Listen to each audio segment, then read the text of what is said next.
নমস্কাৰ এই মুহূৰ্তত জনাইছো অসমৰ প্ৰত্যেকগৰাকী জনসাধাৰণৰ বাবে কেইবাটা গুৰুত্বপূৰ্ণ খবৰ। আজি হৈছে 1 মাৰ্চ। আজিৰ দিনটোতে অসমৰ লগতে ভাৰতবৰ্ষৰ বিভিন্ন প্ৰান্তৰ পৰা কেইবাটা গুৰুত্বপূৰ্ণ খবৰ যুগুত কৰা হৈছে। এই মুহূৰ্তত জনাইছো আজিৰ প্ৰথমটো খবৰ। আজিৰ প্ৰথমটো খবৰেই ৰাজ্যবাসীৰ বাবে এটা ডাঙৰ খবৰ। কাক লৈ মুখ্যমন্ত্ৰী হিমন্ত বিশ্ব শৰ্মাৰ বৃহৎ ঘোষণা। কাৰ বিৰুদ্ধে আন্দোলন কৰাৰ প্ৰাসংগিকতা বৰ্তমান নাই।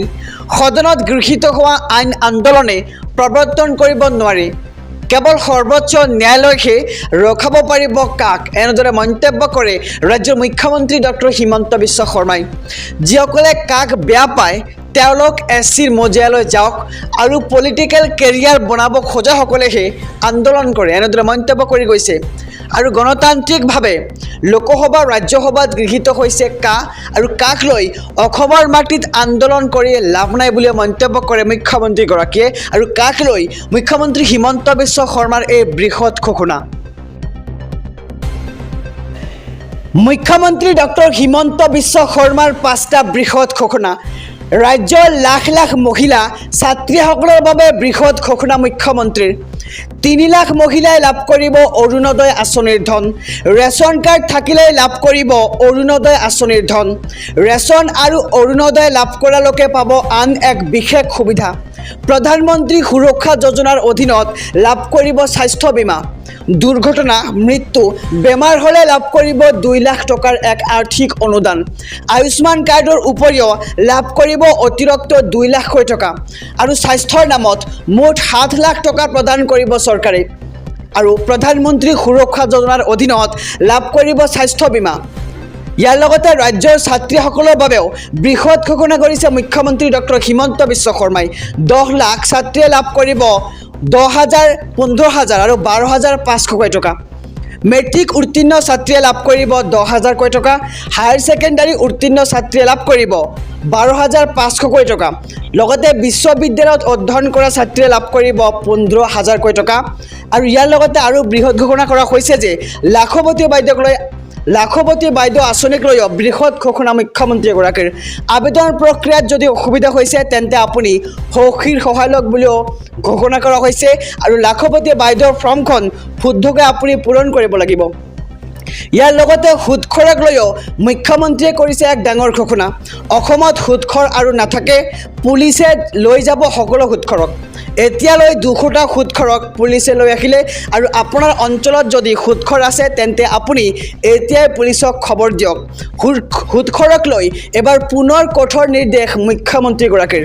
আৰু আমি সবিশেষ জনাইছোঁ যে কি 5টা ঘোষণা কৰিছে মুখ্যমন্ত্ৰী ডক্টৰ হিমন্ত বিশ্ব শৰ্মাই। অসমবাসীলৈ কেইবাটাও উপহাৰ হিমন্ত বিশ্ব চৰকাৰৰ। হিমন্ত বিশ্ব শৰ্মাৰ কেইবাটাও ডাঙৰ ঘোষণা। অসমবাসীৰ জ্ঞাতাৰ্থে ৰাজ্য চৰকাৰৰ ডাঙৰ ঘোষণা। একেদিনাই কেইবাটা বৃহৎ ঘোষণা কৰিলে হিমন্ত বিশ্ব শৰ্মাই।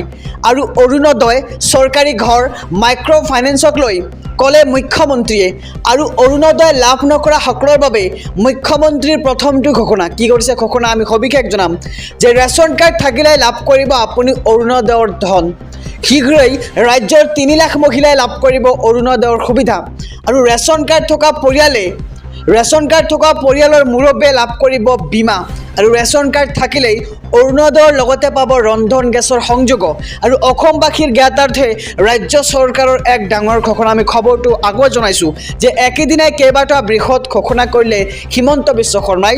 অৰুণোদয়, চৰকাৰী ঘৰ, মাইক্ৰ' ফাইনেন্সক লৈ কি ক'লে মুখ্যমন্ত্ৰীয়ে আমি সবিশেষ জনাইছোঁ যে অৰুণোদয় লাভ নকৰা সকলৰ বাবে মুখ্যমন্ত্ৰীৰ প্ৰথমটো ঘোষণা আছিল যে ৰেচন কাৰ্ড থাকিলে লাভ কৰিব আপুনি অৰুণোদয় আঁচনিৰ ধন। এই মুহূৰ্তত জনাইছোঁ আজিৰ 4ৰ্থ নম্বৰ খবৰটো। ৰাজ্যৰ 70খন মহাবিদ্যালয়ক লৈ চৰকাৰৰ ডাঙৰ সিদ্ধান্ত।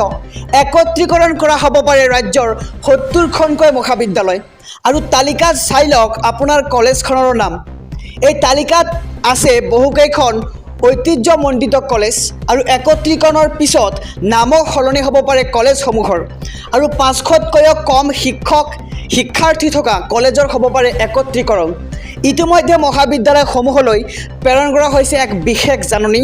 আৰু 70খন মহাবিদ্যালয়ৰ কৰ্তৃপক্ষৰ সৈতে দিছপুৰত ৰিভিউ বৈঠক আৰু শীঘ্ৰেই এই কাম সন্দৰ্ভত চৰকাৰে প্ৰকাশ কৰিব চূড়ান্ত তালিকা ৰাজ্যৰ ৭০খন মহাবিদ্যালয়ক লৈ চৰকাৰৰ এক ডাঙৰ সিদ্ধান্ত একত্ৰীকৰণ কৰা হ'ব পাৰে ৰাজ্যৰ ৭০খনকৈ মহাবিদ্যালয় এই মুহূৰ্তত জনাইছোঁ আজিৰ শেষৰ খবৰটো ৰন্ধন গেছৰ কোন জিলাত কিমান দাম আহক সবিশেষ জানি লওঁ কোন জিলাত ৰন্ধন গেছৰ কিমান দাম হ্ৰাস পোৱাৰ পিছত প্ৰকাশ পালে নতুন তালিকা বাক্সাত 968.50 টকা বৰপেটাত 945 টকা আৰু বিশ্বনাথত 968.50 টকা বঙাইগাঁৱত 937 টকা কাছাৰত 1037.50 টকা চিৰাঙত 937 টকা দৰঙত 960 টকা ধেমাজিত 968.50 টকা আৰু ধুবুৰীত